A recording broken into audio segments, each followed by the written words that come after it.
Hello everyone and welcome to this week's video.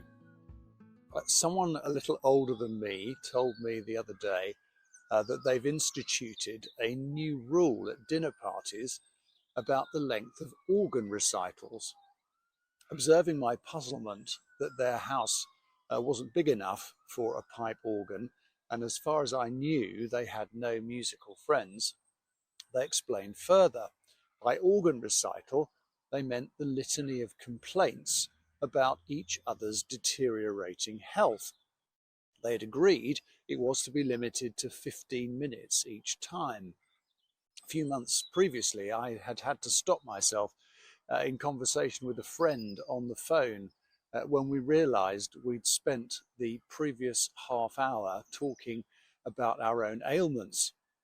I've recently passed one of the main markers of aging myself. I got a senior citizens discount to visit the zoo with my grandchildren the other day. Frankly, I had expected a bit more than they were giving off the price of the ticket. As we get older, the myth of control is increasingly exposed. Much in our culture seeks to persuade us that we have much more control over our life circumstances than in fact we do. Good diet and exercise can lengthen our health span, but it can't put off the inevitable forever. Many of us will know people who died suddenly, apparently in the best of health, of conditions of which they were ignorant and over which they had no influence. They simply drew a bad genetic card. Wise financial stewardship can prepare us for retirement and give a buffer against financial shocks.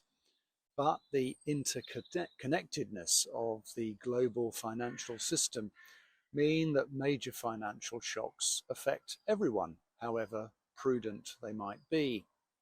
Now, one can rage against all this. Many do, entering old age grumpily and full of resentment. Reinhold Niebuhr's serenity prayer, often paraphrased at AA meetings and misattributed to St. Francis, is a good one to pray regularly to stave this off. God, grant me the serenity to accept the things I cannot change, courage to change the things I can, and wisdom to know the difference. Taken as it is, it's good pop psychology, the sort of thing you'd put on a Facebook post. However, the rest of the prayer is rarely quoted. Living one day at a time, enjoying one moment at a time, accepting hardship as the pathway to peace, taking as he did this sinful world as it is, not as I would have it, trusting that he will make all things right if I surrender to his will, that I may be reasonably happy in this life. Contemporary society sees little value in suffering of any kind, yet the way of Jesus embraces our interaction with life's disappointments and pain as a significant part of the way we're formed into Christ's likeness, as much, if not more so, than the familiar spiritual disciplines.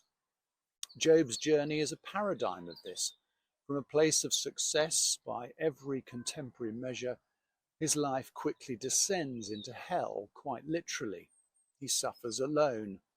Neither his wife nor friends can provide any rationale for his suffering, much as they try, ending up blaming him for his lot in life, perhaps to deal with their own confusion. By chapter 23, Job is spoiling for a fight with God himself. In verse 2 he says, "Even today my complaint is bitter.